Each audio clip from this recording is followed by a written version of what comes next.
नमस्कार, आप देख रहे हैं श्री न्यूज पे हूँ आपके साथ ऋतिका। आइए देखते हैं यूपी के लखनऊ से विजय गुप्ता की एक खास रिपोर्ट। विश्व हेपेटाइटिस दिवस के मौके पर लखनऊ के मैक्स सुपर स्पेशलिटी हॉस्पिटल ने एक बड़ी सफलता हासिल की है। अस्पताल के डॉक्टरों ने बाराबंकी के 36 वर्षीय अबरार रिंकू अली का सफल लीवर ट्रांसप्लांट किया है। अबरार हेपेटाइटिस बी संक्रमण के कारण गंभीर लीवर बीमारी से जूझ रहे थे। इलाज के बावजूद उनकी हालत लगातार बिगड़ रही थी। इसके बाद उन्हें मैक्स हॉस्पिटल लखनऊ लाया गया, जहां विशेषज्ञ डॉक्टरों ने लिविंग डोनर लीवर ट्रांसप्लांट करने का फैसला लिया। मरीज की बहन ने अपने लीवर का करीब 53% हिस्सा दान किया। सफल सर्जरी के बाद अब मरीज और डोनर दोनों पूरी तरह स्वस्थ हैं और तेजी से रिकवर कर रहे हैं। अस्पताल के लीवर ट्रांसप्लांट विशेषज्ञ डॉक्टर वली उल्लाह सिद्दीकी ने कहा कि हेपेटाइटिस बी के समय पर जांच और सही इलाज से गंभीर लीवर बीमारी को रोका जा सकता है। उन्होंने लोगों से नियमित जांच कराने और लक्षण दिखने पर तुरंत डॉक्टर से संपर्क करने की अपील भी। पेशेंट मिस्टर रिंकू इनको बेसिकली हेपेटाइटिस बी से ग्रसित थे और ये जब यहाँ एडमिट हुए तो ये सीवियर हेमाटोमेसिस जिसको बोलते हैं खून की उल्टी होना और बहुत ज़्यादा खून की उल्टी हो रही थी, जिसके कारण इनका बीपी बहुत लो था और इनको इमरजेंसी में एंडोस्कोपी करके बैंडिंग की गई। बट वो बैंडिंग के बाद भी इनकी ब्लीडिंग रुक नहीं रही थी और इनको फिर आईसीयू में रख के बहुत सारे मेजर्स होते हैं जिससे खून को रोका जाए, तो वो सारी मेजर्स अपनाए गए। और ये एक समस्या होती है लिवर सिरोसिस के मरीज़ में, जिसमें खून जो है वो खाने की नली से नहीं बल्कि पेट से भी रिसने लगता है।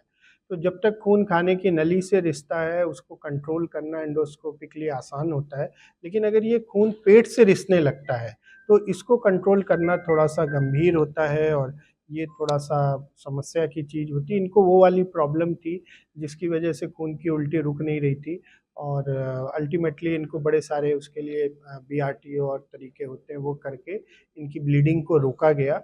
और इसके बाद भी इनको जब एंडोस्कोपी कराई गई दोबारा से, तो वो फिर खून के गुच्छे ऊपर से लेके नीचे तक बन गए थे और हमारे ट्रांसप्लांट के 4 दिन पहले भी इनको खून की ब्लीडिंग हुई। तो ये एक इस तरह के मरीज में गंभीर समस्या रहती है ब्लीडिंग की।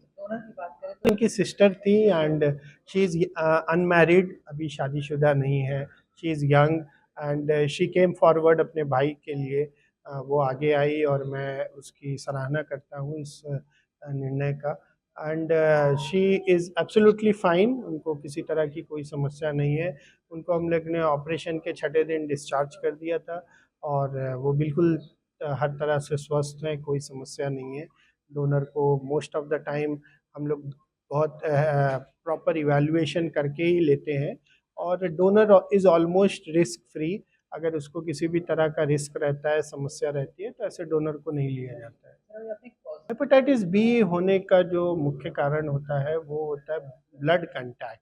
किसी मरीज जिसमें हेपेटाइटिस बी सी है उसके ब्लड का कंटैक्ट अगर किसी भी तरीके से हो रहा है या अनप्रोटेक्टेड सेक्सुअल कंटैक्ट हो रहा है तो उससे भी होने की संभावना रहती है, या फिर कोई ऐसी चीज़ जिससे ब्लड कंटैक्ट में आ सके, जैसे कि शेविंग किट है या जो टूथ ब्रश हैं, जो ऐसे पेशेंट्स का बेसिकली उसको कॉमन यूज़ नहीं करना चाहिए और उन चीज़ों से बचना चाहिए। ये मुख्य कारण है जिनसे ट्रांसमिशन हो सकता है। हॉस्पिटलाइज्ड पेशेंट में या जो नर्सिंग टीम है, प्रोफेशनल्स है, उनमें नीडल प्रिक का एक बहुत कॉमन कारण होता है कि मरीज़ को दवा देते समय या इंजेक्शन देते समय स्टाफ को या नर्स को किसी भी तरह से नीडल प्रिक हो जाए, तो ये कॉमन तरीका होता है ट्रांसमिशन।